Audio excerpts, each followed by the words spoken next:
energy 上就算一点我外头是比破的位置，它是 energy 是破的位置先 electron 出它。Edian we from kalani. Edi light 这样子对啊。Ege mo light ka energy ni light energy ne ya samna thasui ege mo ka ne ya. Amaro su asu su age di dina experiment a tu boxia. Experiment a tu boxia. So we need one explanation of this. So light hi particle alone di depend na so wave nature ang kan wave nature di na ka wave optics na ma zero na tu na chuan a panya nei ko na ka na zero na a thon tu ha le zom de in kan sui ni chu light ta ka particle ani ani chuan ama chuan wave ang sai na mai ka ti em ka ma ne inter ti lo ma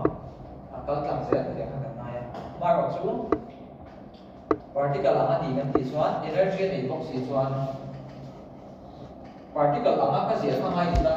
ani sudero so bangin he ho hi energy ka ay again ante mana kalau di dalam itu energy packet ka photon di situ so bangin light itu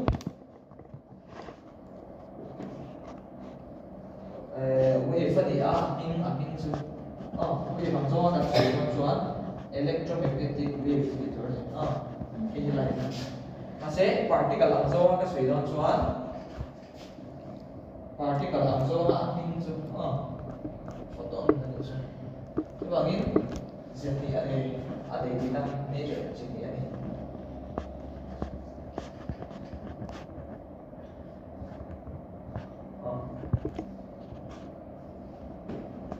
Kamu cinta saya particle ni chuan photon din ang dalawa chuan energy packet ang itu suggestion assumption ani take back explanation how so energy nei di kan sia ma chuan particle ang hai mo sia chuan energy packet di mai ang hai ni ta ka photon kan di chuan ya energy di ko ka kalmo ti no ni so chuan na tha energy cái một pha mai thì thế là lúc này cái một khoa mi pha xuất xuất từ chuan ama heat to gravity ang sa ta cái mai đó gravity aya tam ka pe pe chuan ang very chok lo ma đó ama som kha ka very chok ni china kinetic energy ka swe che ka so tiang thau chu ni he ko he na xuất xuất to ni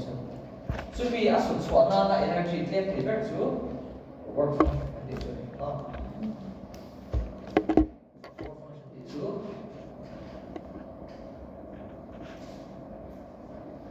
minimum threshold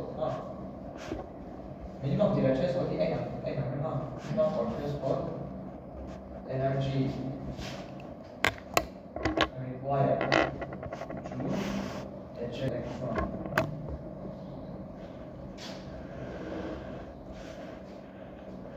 Then lose them is your main definition. That's a picture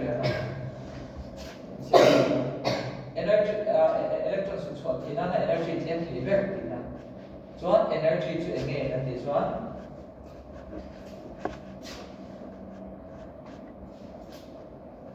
cái đó là số